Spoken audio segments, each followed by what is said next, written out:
Ave Maria, cheia de graça, o Senhor está contigo. Bendito sois vós entre as mulheres, bendito é o fruto do vosso ventre, Jesus. Santa Maria, Mãe de Jesus, rogai por nós, buscadores de conhecimento, agora e na hora do nosso desenlace. Que assim seja. Boa noite a todos, muita paz, sejam muito bem-vindos a mais uma reunião do Centro Espírita Uso Jesus.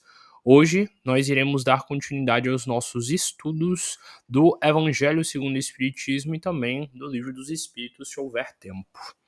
Já tem mais ou menos um mês e pouquinho que eu dei uma sumida e que eu não estava fazendo as reuniões, mas foi devido a um motivo nobre. No dia 5 de maio desse ano, meu pai veio a falecer. E aí eu voltei para Nazaré para cuidar da minha família e também um pouquinho do centro espírita. Então eu não estava fazendo aqui as palestras online, mas eu estava frequentando fisicamente o Centro Espírita Os Humildes de Jesus, que fica em Nazaré, e eu estava fazendo as palestras lá e também as palestras na rádio alternativa, tanto que eu mandei no grupo aqui para vocês não ficarem sem material de estudo.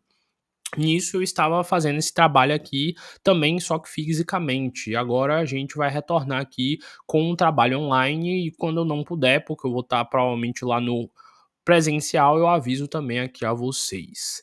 Uh, Nesse tempo que eu estava lá estudando e palestrando presencialmente, eu acabei lembrando muito de como é o estudo lá físico.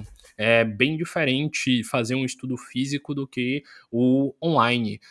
Lá no centro a gente frequenta, a gente faz uma roda em círculo e a gente fica lendo os textos, debatendo e conversando. É muito diferente, é muito interessante. Aqui, geralmente, quando eu faço online, eu só tô aqui na frente do computador lendo e debatendo, e no final a gente conversa se ocorreu alguma coisa ou se tiverem dúvidas. E lá eu relembrei muito de como é um método de ensino e de estudo que a gente faz no presencial, que é bem parecido com o daqui online. E geralmente lá, dia de terça-noite, a gente faz a leitura do Evangelho primeiro e debate ele, e depois que termina a leitura do Evangelho, a gente faz a leitura do Livro dos Espíritos, hoje na terça, na quarta faz a leitura do Livro dos Médiuns, e na sexta-feira a gente faz a reunião mediúnica, onde os espíritos incorporam, dão orientações e onde a gente também doutrina os obsessores. Então foi bem interessante passar esse mês lá frequentando presencialmente e voltando aos trabalhos, como eu já frequentava muito antes de vir fazer esse online, e me deu vontade de voltar a fazer a leitura desses textos aqui do Evangelho segundo o Espiritismo. Porque uma das coisas que a gente mais conversou lá foi o seguinte, de que não importa quantas vezes a gente lê esses textos, eles sempre reafirmam na nossa mente valores que são necessários para a nossa evolução. E também não importa quanto tempo a gente demore para reler esses textos, eles sempre vão de novo nutrir a nossa alma, porque todo esse conhecimento aqui, ele precisa ser, diríamos assim, reafirmado na nossa mente. Porque quando a gente volta para o plano físico, para a vida física, a gente tem que lidar com pessoas difíceis, a gente tem que lidar com a realidade confusa, a gente tem que lidar com a vida profissional, com a vida amorosa, a gente tem que lidar com a existência de uma forma onde esses conselhos que são dados aqui nos mantêm fortes e confiantes. Então eu vou tentar, a partir das próximas palestras, voltar a ler mais o Evangelho segundo o Espiritismo, porque é um excelente hábito para a gente se manter equilibrado. Também tem o fato de que a gente conversou bastante sobre como, de certa forma, fica um pouco repetitivo sempre estar lendo os mesmos livros kardecistas. No caso, o Evangelho, o Livro dos Espíritos e o Livro dos Médiuns. E a gente também chegou à seguinte conclusão de que, mesmo relendo e relendo, sempre a gente muda a nossa ótica. Por exemplo, esses dias lá eu estava lendo o Livro dos Médiuns, a parte de obsessão simples, de fascinação e de possessão, que é o nome certo seria a subjugação com base no kardecismo. E eu percebi que tinha muita coisa que eu já tinha lido do Livro dos Médiuns que, pelo tempo, eu já tinha esquecido, ou não lembrava com tanta claridade que se falava no livro. Então, de novo, vou tentar voltar a ler cada vez mais esses livros e tentar passar a vocês cada vez mais esses debates da essência da doutrina, porque a gente não vê muitas pessoas debatendo e estudando a sério, principalmente os textos que são mais difíceis e mais complicados de estudar. Então eu espero que vocês me acompanhem nessa jornada. Vou tentar trazer mais pessoas para assistir aqui as nossas palestras online e também, se vocês puderem, ajudem também para que assim mais pessoas possam encontrar essa base do kardecismo. Encerrando aqui a minha introdução, bora lá então ler o texto do Evangelho segundo o Espiritismo e, como sempre, eu vou dando pausas para trazer reflexões. Agreguem isso à vida de vocês e relembrem do quanto esse texto ele é bonito. Eu lembro que eu já li esse texto aqui umas 3 ou 4 vezes, mas lá no início, quando a gente começou a fazer essas palestras online. Então, alguns podem lembrar de alguns trechos, outros talvez nem conheçam. Então, vamos lá, porque vai ser bem interessante. Se eu olhar, não, ninguém mais está pedindo para entrar, então bora lá. Esse texto aqui, ele é um texto ditado pelo espírito Lacordaire. Eu não sei como é o nome certo, como é a pronúncia certa, porque é um nome em francês, mas esse espírito, esse homem, quando estava encarnado, ele foi um homem que lutou muito pela reforma da Igreja Católica. No caso, a igreja na época estava muito voltada e muito dedicada aos bens materiais, a indulgências, a assuntos que se afastavam da essência da fé. E Lacordaire, ele foi um homem que batalhou muito. Esse aqui é Lacordaire, para quem quiser, tem curiosidade de ver. Ele foi um homem que batalhou muito pelo estudo das virtudes dentro da igreja e também os textos que ele se dedicou no espiritismo trabalham muito essa ideia da virtude. Já exaustivamente explicar aqui a vocês que virtude vem lá do latim virtu, e virtu significa força. Então, quando uma pessoa é virtuosa, ela tem a força de fazer a coisa certa, mesmo que ela pense que aquilo é difícil, porque o mundo inteiro está fazendo errado e ela se esforça para tentar fazer o certo. E os textos de Lacordaire são muito bons, eu gosto muito deles, porque os textos dele têm um tom de conversa. É como se ele estivesse dando um sermão, uma conversa com um amigo dele, e puxando a orelha do amigo dele, e ao mesmo tempo argumentando do tipo, olha, eu penso isso, isso e isso, talvez você que esteja me ouvindo possa interpretar dessa forma, mas se você olhar desse ângulo, talvez você veja diferente. Então os textos dele são muito conversados e são cheios de retóricas, cheios de argumentações muito bem organizadas. Então os textos de Lacordaire, eles são muito bonitos. Toda vez que eu leio um texto dele no Evangelho segundo o Espiritismo, eu já sinto que é dele exatamente pelo estilo de escrita. E como a gente bem sabe, o livro do Evangelho segundo o Espiritismo é um compêndio de vários textos de vários espíritos diferentes, dando as opiniões que o kardecismo tem sobre esses assuntos. Inclusive, para quem quiser se aprofundar mais, lá no site da Federação Espírita do Paraná, tem aqui o texto contando sobre a vida de Jean-Baptiste Henry, que é o nome verdadeiro de Lacordaire. Eu, pelo menos, chamo ele assim. E aqui tem toda a história dele, quem ele foi, por que ele escreve os textos dessa forma, a relação dele com a igreja, os momentos onde ele apareceu para fazer seus escritos. E aqui, para quem está olhando também, no ladinho, tem aqui o nome de quase todos, se eu não me engano, todos os que escreveram textos para o Evangelho segundo o Espiritismo. Tem textos aqui de São Afonso de Ligure, que aparece muito lá no Livro dos Espíritos, contando casos que aconteceram na época. Tem aqui também Erasto, que é outro que faz textos lindos, que eu sempre emociono na hora de explicar. Fenelon, que tem vários livros também sobre Fenelon, além dos textos dele aqui para o Evangelho segundo o Espiritismo. E, enfim, Platão, Sanson, lembram? Eu fiquei mais de 2 semanas só falando sobre textos de Sanson, um espírito amigo que é Joana de Ângeles, e por aí vai. Então, se vocês tiverem curiosidade de ler o Evangelho segundo o Espiritismo e no finalzinho verem o nome, foi pelo espírito tal, vocês podem pesquisar e estudar. Opa, quem é esse espírito tal? Por que ele deu esse conselho? Inclusive tem aqui, São Luís, que é o espírito de verdade.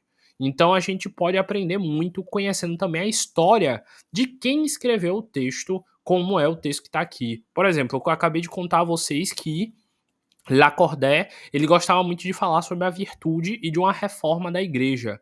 Então nesse texto ele vai falar sobre o orgulho, que é um vício, e de como a gente tem que desenvolver a humildade, que é a virtude que nos afasta do orgulho. Então lembram, eu sempre falo, que o kardecismo ele mostra muito a dualidade vício, aquilo que nos impede de evoluir, e a virtude que deve ser trabalhada para a gente conseguir evoluir. Então todo o texto vai ser um texto onde Lacordaire ele vai argumentar por que o orgulho é ruim e nós devemos nos afastar dele, e por que a humildade é boa. E ele vai dar vários exemplos de momentos onde nós somos orgulhosos, e ele também vai dar vários momentos aqui onde ele vai argumentar do porquê a humildade é tão importante. Então, bora lá para a gente debater aqui o que é orgulho e o que é humildade lendo o texto. Bora lá. Que a paz do Senhor esteja convosco, meus queridos irmãos. Aqui venho para encorajar-vos a seguir o caminho do bem. Então, todo o texto vai ser de argumentação do porquê a gente deve ser humilde e porquê a gente deve afastar-se do orgulho. Aos pobres espíritos que habitam outrora a terra, conferiu Deus a missão de vos esclarecer. Bendito seja Ele, pela graça que nos concede, a de podermos auxiliar o vosso aperfeiçoamento. Que o Espírito Santo me ilumine e ajude a tornar-me compreensível as minhas palavras, outorgando-me o favor de pô-la ao alcance de todos. Ó vós, encarnados, que vos achais em prova e buscai a luz, que a vontade de Deus venha em seu auxílio para fazê-la brilhar aos olhos dele mesmo. Então o texto já começa com Lacordaire mostrando o quanto ele é humilde. Ele está pedindo força a Deus, ele está pedindo inspiração a Deus para que ele seja capaz de passar boas palavras. Então ele já está mostrando aí o quanto ele coloca a força dele em Deus e o quanto ele acredita que Deus precisa auxiliá-lo para que assim ele seja confiante a ponto de trazer um bom ensinamento. E aí o texto continua dizendo o seguinte: a humildade é a virtude muito esquecida entre vós. Bem poucos seguidos são os exemplos que dela se vos tem dado. Então ele está dizendo que, olhando no geral da sociedade, poucas pessoas são humildes de verdade. Entretanto, sem humildade podeis ser caridosos com o vosso próximo? Oh, não, pois que este sentimento nivela os homens, dizendo-lhe que todos são irmãos, que se devem auxiliar mutuamente, e os induz ao bem. Sem a humildade, apenas vos adornais de virtudes que não possuís, como se trouxesseis um vestuário para ocultar as deformidades do corpo. Aqui ele já dá uma surra na gente. Olha como ele fala. Sem humildade, vós apenas adornais de virtudes falsas. Então está dizendo aqui que uma pessoa que não é humilde, que é orgulhosa, ela se acha melhor que todo mundo por esse orgulho. E ela acha possuir virtudes que ela realmente não tem, porque o orgulho dela não deixa ela possuir, não deixa ela perceber que ela não tem. E aí continua, como se trouxesses um vestuário para ocultar as deformidades do seu corpo. Então tá dizendo aí, é uma pessoa que falsamente parece ser boa, mas na verdade ela tá fazendo bem para chamar atenção. É tipo aquela pessoa que, sei lá, faz uma doação de alimento, mas ela chama a atenção de todo mundo de como ela é boa porque ela doou aqueles alimentos. Então ali ela não tá sendo realmente generosa. Ela tá sendo orgulhosa e ela quer ser vista como uma pessoa boa ao fazer aquela doação. Tudo bem que não é todo mundo que faz doação de alimentos e mostra que está sendo realmente orgulhoso. Tem muitas pessoas que fazem o bem, mas fazem o bem e mostram com a intenção de dar o exemplo. E aí tá tudo bem. Mas a questão é que Deus sabe quem faz realmente com boa vontade, com amor e carinho, e Deus também sabe quem realmente faz por puro orgulho e vaidade. Então, não se preocupem literalmente de se alguém vai te ver fazendo bem ou não. Deus sabe a sua consciência. O que Lacordaire está aqui, diríamos assim, questionando é o fato de que tem pessoas que fazem coisas se fingindo de humildes para poder parecerem boas, mas que na verdade estão sendo puramente orgulhosas. E ele vai questionar aqui do quão é importante a gente investigar se a gente realmente está sendo compreensivo com o outro ou se a gente está sendo vaidoso. E aí continua. Lembrai-vos daquele que nos salvou, lembrai-vos da sua humildade, que tão grande o fez, colocando acima de todos os profetas. Então tá deixando aí bem claro, Jesus, enquanto fazia o bem, todo mundo via ele fazendo bem, todo mundo via ele curando os pobres, todo mundo via ele ajudando os doentes, todo mundo via, mas ele tinha pureza de espírito. Ele não estava fazendo para mostrar para todo mundo e para ser orgulhoso, olha como eu sou o filho de Deus e curo todo mundo. Ele estava fazendo de boa vontade e de coração. Então o texto ele vai afirmar exatamente isso.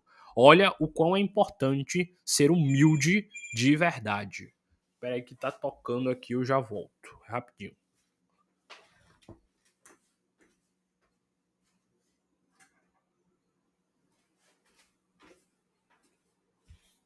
Voltei. Então o texto ele vai deixar bem claro o quanto a gente precisa ter sinceridade na nossa humildade ou nas nossas atitudes verdadeiras. Então agora ele vai definir um pouco mais sobre o que é o orgulho e como a gente pode perceber esse orgulho. Ele vai lá e diz o seguinte: o orgulho é o terrível adversário da humildade.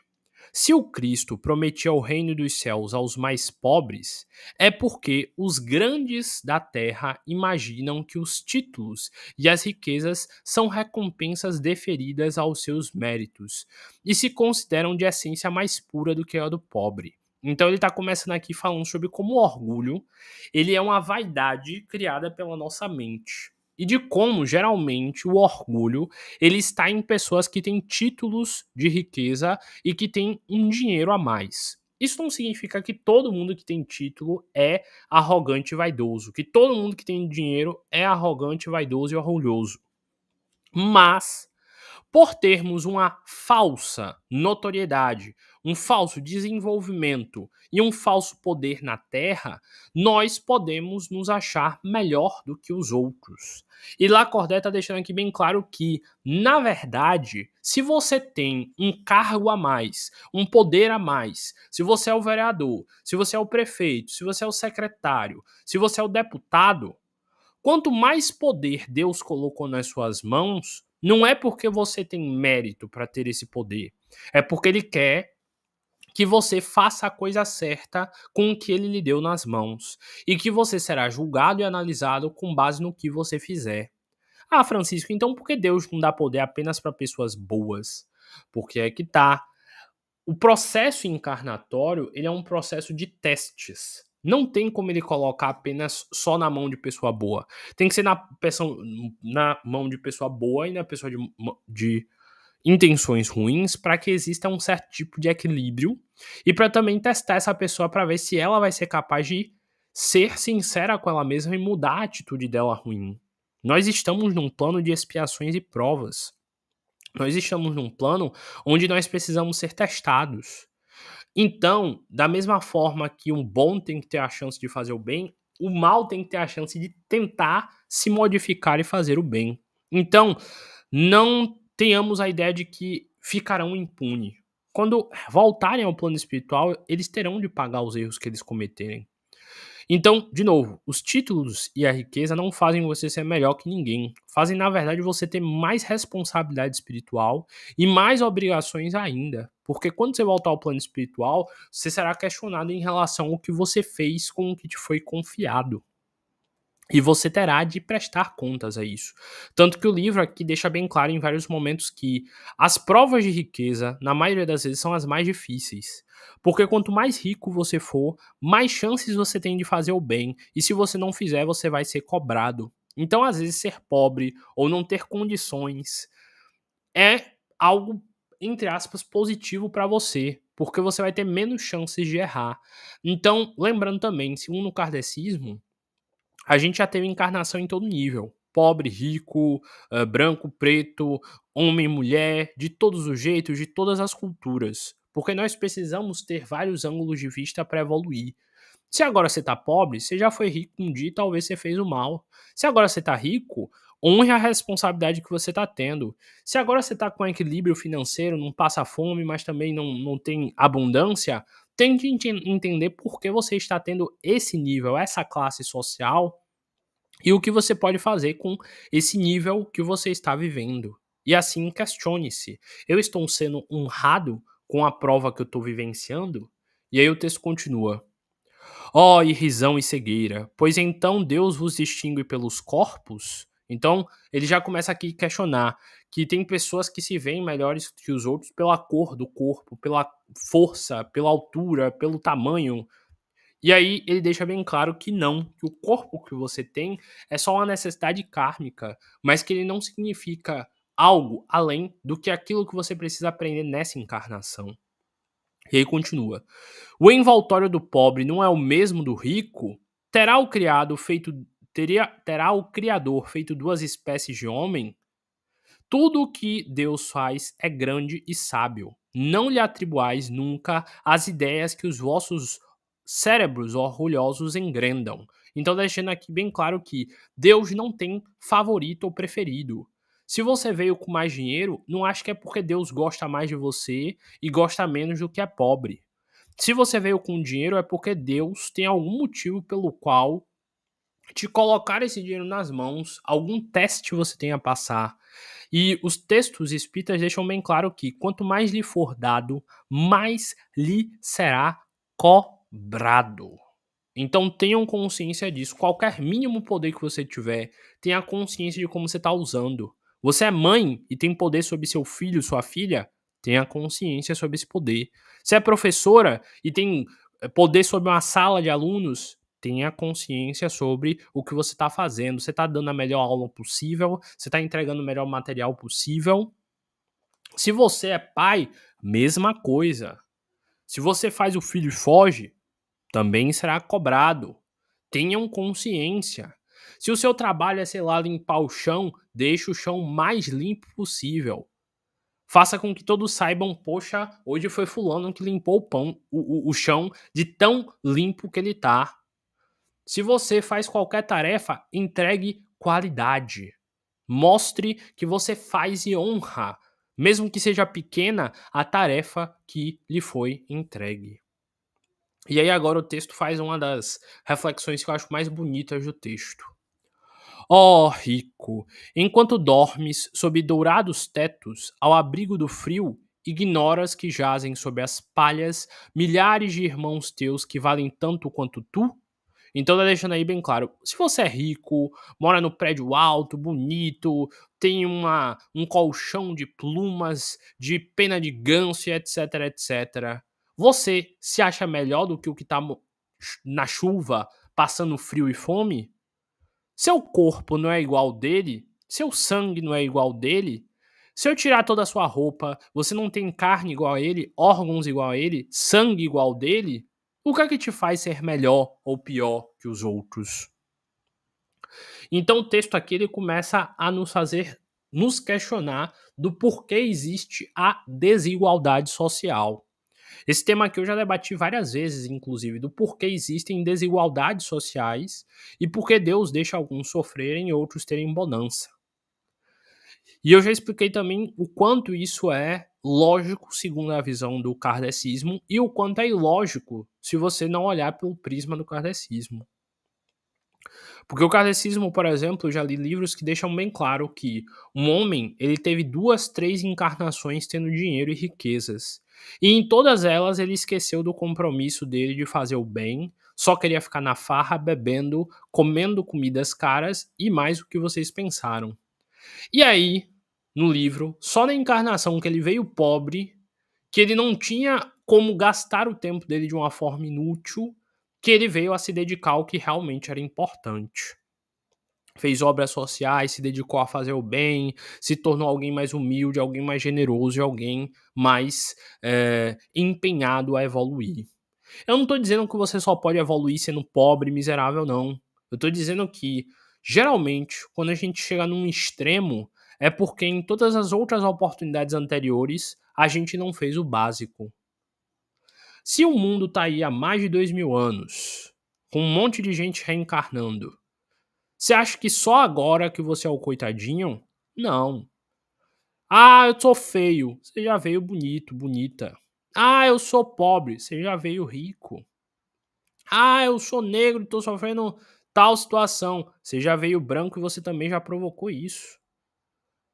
No final, vamos ter diversas encarnações. E os erros que você cometer em qualquer encarnação que seja, você vai pagar. Você vai ter que ter consciência. Se você fez racismo e gerou dores em alguém, você vai sofrer por isso. Você vai passar por situações dolorosas. Você vai ter algum tipo de retaliação pelo erro e pelo mal que você fez, por não tratar o seu irmão como um igual. Então o texto aqui deixa bem claro. Você acha que você é melhor porque você é branco e mora numa cobertura e tem muito dinheiro? Cuidado, viu? Um dia você pode vir pobre, com nada e sendo desrespeitado por pessoas que nem você é agora. Muito cuidado. Porque quem planta, colhe. Não importa quanto tempo demore, colhe. Então o texto aqui, ele começa a nos fazer refletir. Rapaz, se você veio com a vida boa, tome cuidado, viu? Porque essa vida boa que você veio tá nas suas mãos por algum motivo. E você tem que fazer isso daí valer. O que tá nas suas mãos tem que valer. Senão, você vai se perder no mundo. E aí o texto continua. Não é igual a tu o infeliz que passa fome? Você não tem um corpo com órgãos igual daquele que tá passando fome? Ao ouvires isso, bem o sei, revolta-se o teu orgulho. Afinal, um rico nunca gostaria de ser comparado e de que ouvisse que ele é igual àquele pobre que está na sarjeta. Concordarás em dar-lhe uma esmola, mas em lhe apertar fraternalmente a mão? Nunca. Quantas pessoas não passam por isso? Uma vez eu estava andando na rua e eu vi um rapaz pedindo esmola. E nessa que ele estava pedindo esmola, as pessoas estavam passando e não e ignoravam a ele. Daí teve um momento que ele começou a gritar: Gente, se vocês não quiserem tocar em mim porque eu tô fedendo, pode jogar o dinheiro no chão que eu pego. Eu não tenho um problema com isso, não. Daí, quando ele falou isso aí, eu fiquei parado olhando assim pra ele e me questionando. Se ele falou isso, é porque já fizeram isso com ele. Já jogaram dinheiro no chão pra não tocar na mão dele, pra não chegar com a mão perto da mão dele, porque a mão dele tava suja.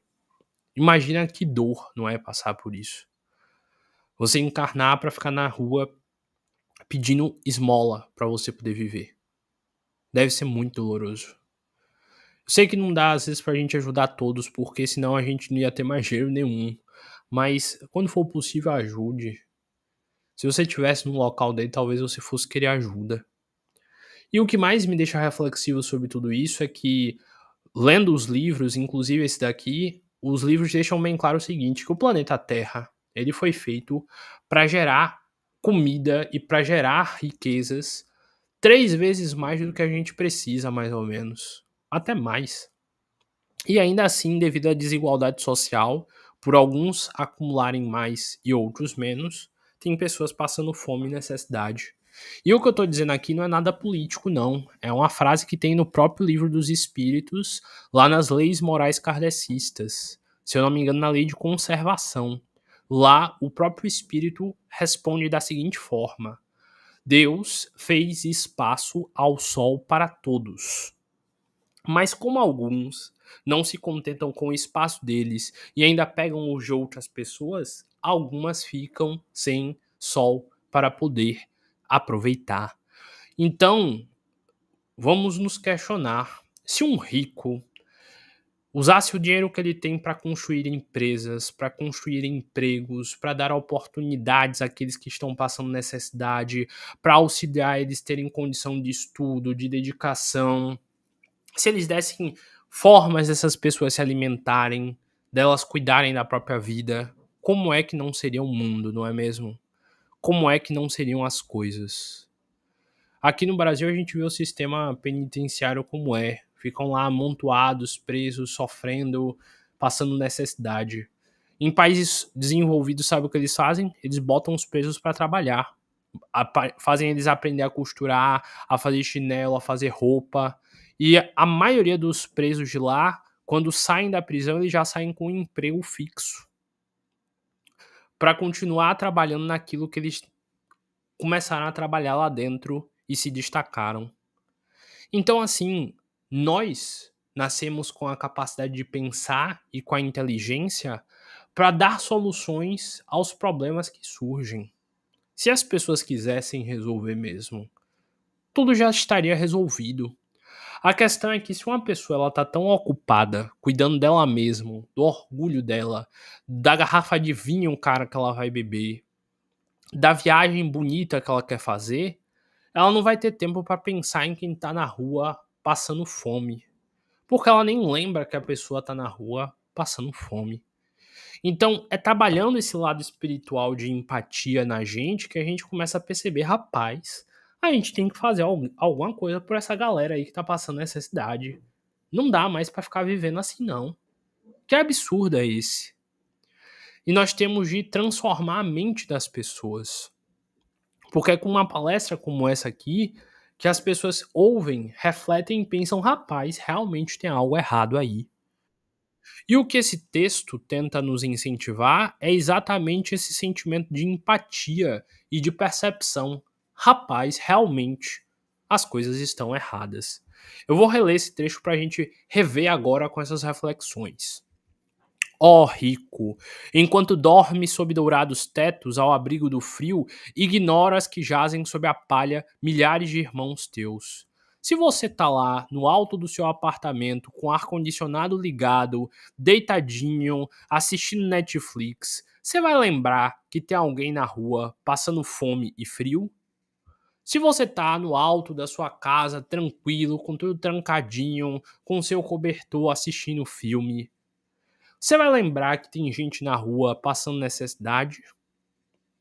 A não ser que alguém te provoque a pensar nisso.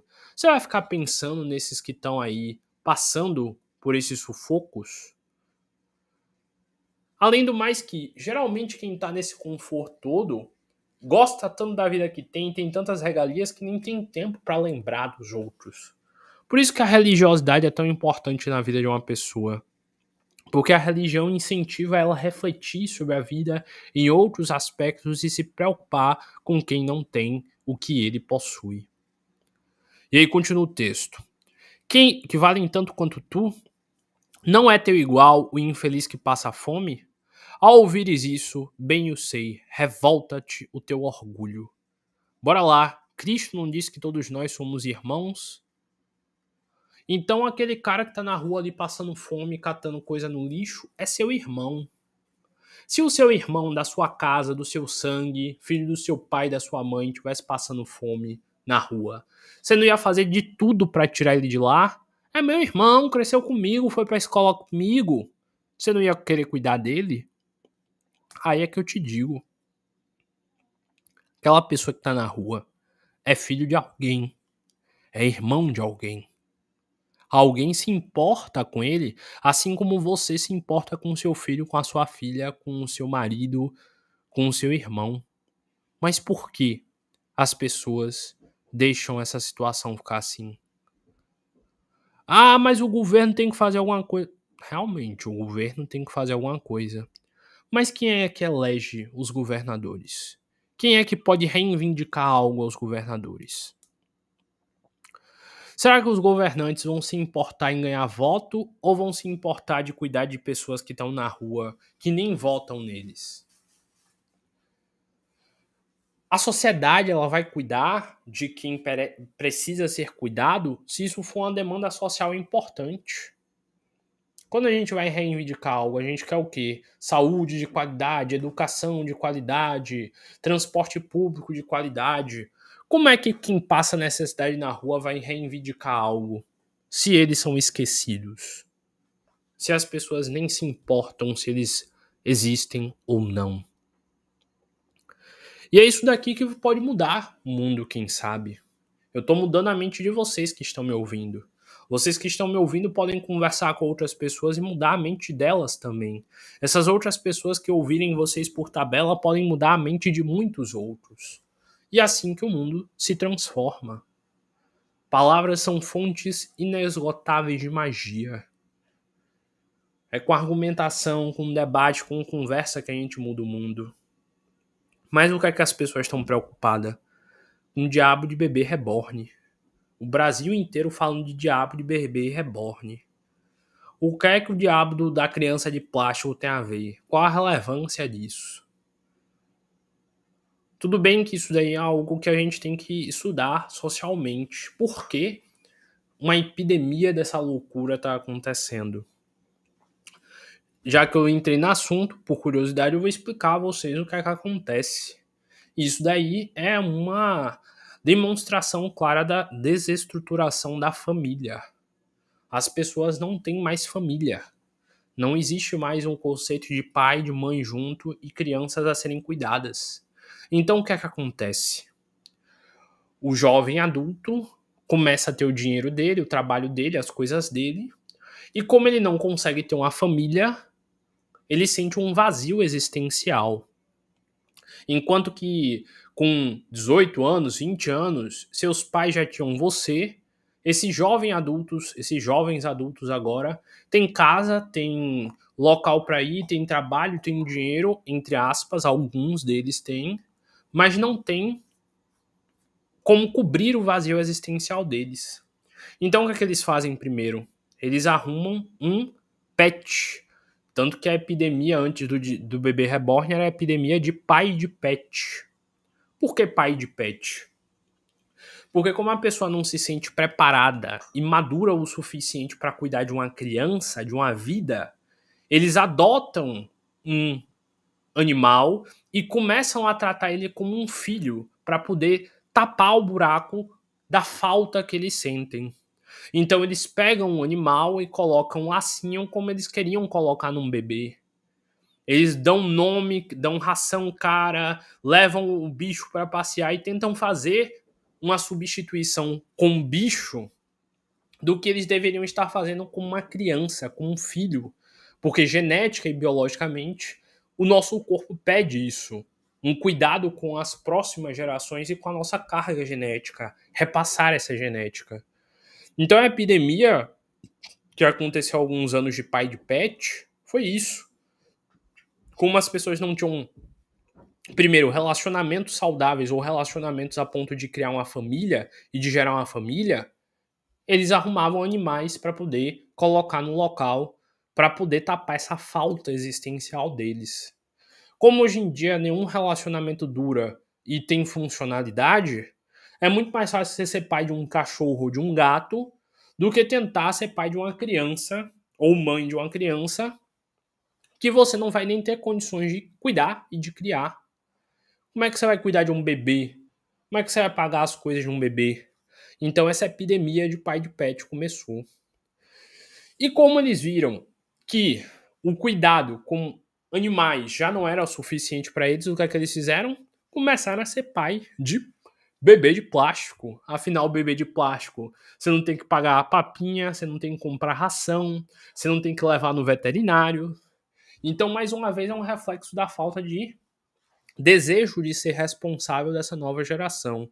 É claro que aqui eu estou excluindo os casos óbvios de probleminhas psiquiátricos que também geram isso. Eu tive de ver a pachorra de ver sites falando sobre a possibilidade de existir espíritos dentro dos bebês reborns. Eu olhei isso, me deu uma gastura, assim, que eu só desliguei o celular e saí. E fui fazer minhas tarefas. Porque começaram a criar teorias de que por a pessoa ficar dando carinho, cuidado e amor ao bebê reborn, algum espírito poderia se aproximar daquele bebê reborn, e por isso que mães de bebê reborn ouviam um bebê chorar. Ela ouvia o bebê chorar porque ela estava maluquinha das ideias, assim como também quem fosse o pai que tivesse ouvindo isso daí.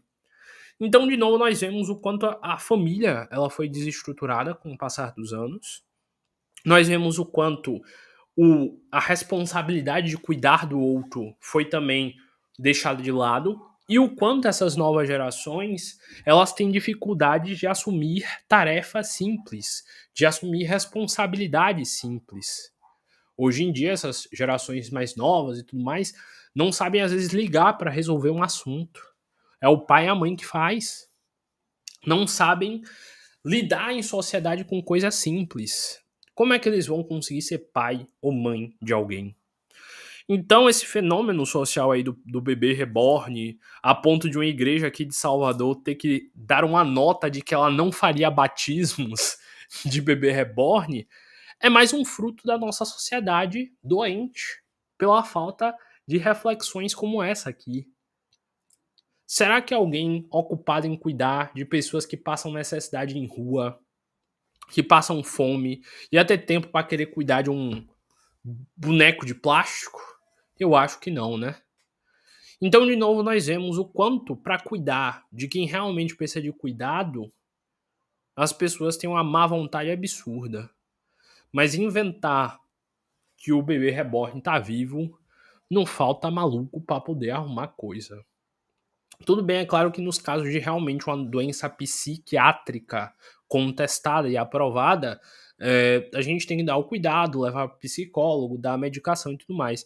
Mas no caso de pessoas sãs, se é que existem, que cuidem de bebê reborn, então a gente sabe o que é que essa pessoa precisa, de auxílio, de orientação e de um suporte mental para ela voltar para a realidade. Mas continuando o texto, só porque o tempo já está quase encerrando e a gente conversa mais, o texto diz o seguinte: concordarás em dar-lhe uma esmola, mas sem apertar fraternalmente a sua mão.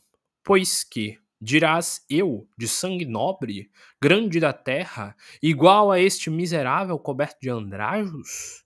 Vã utopia de pseudo-filósofos! Se fosseis iguais, por que Deus teria colocado-os tão abaixo de mim? Então, tá dizendo aí como o rico pensa. Se eu tenho dinheiro, se eu trabalho e eu consigo minhas coisas, por que esses pobres também não fazem isso?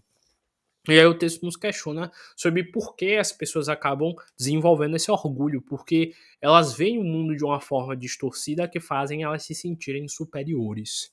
E aí continua o texto. É exato que as vossas vestes não se assemelham, mas despivos, qual a diferença entre vós? O nobre de sangue, a nobreza do sangue dirás a alguns. Porém a química ainda não detectou diferença alguma entre o sangue de um grão-senhor e de um plebeu. Tanto que já houveram casos na história onde pessoas pobres, ou então negros, ou então escravos, ou então funcionários tinham o mesmo sangue que o patrão e fizeram doações e transfusões de sangue. Então, mais uma vez provando que todo mundo é igual no interior. Mas a forma com que a gente se trata psiquicamente é o que define e nos diferencia em muitos momentos.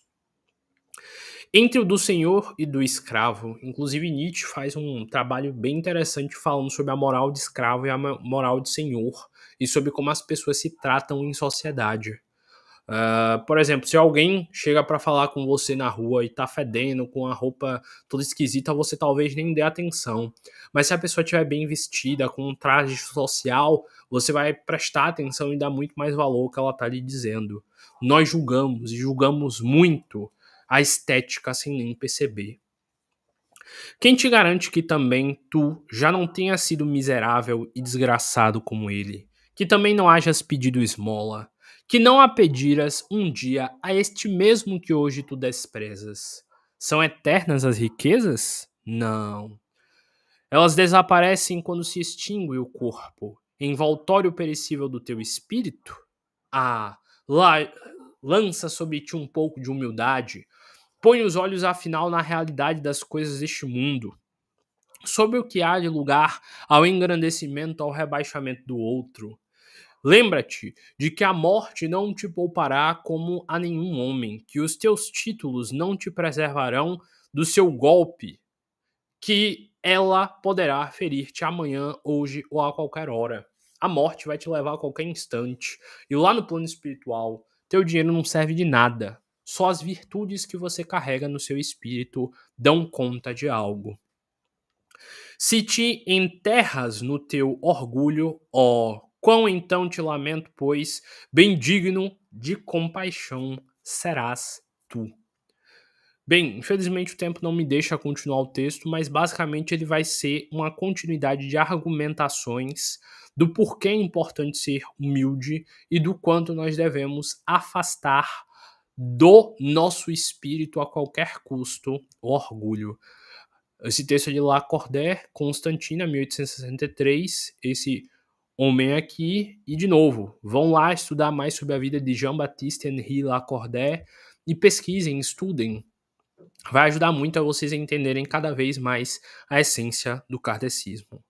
É isso, espero que vocês tenham refletido sobre tudo aqui que foi dito e que vocês tenham em suas vidas o sucesso como a única possibilidade.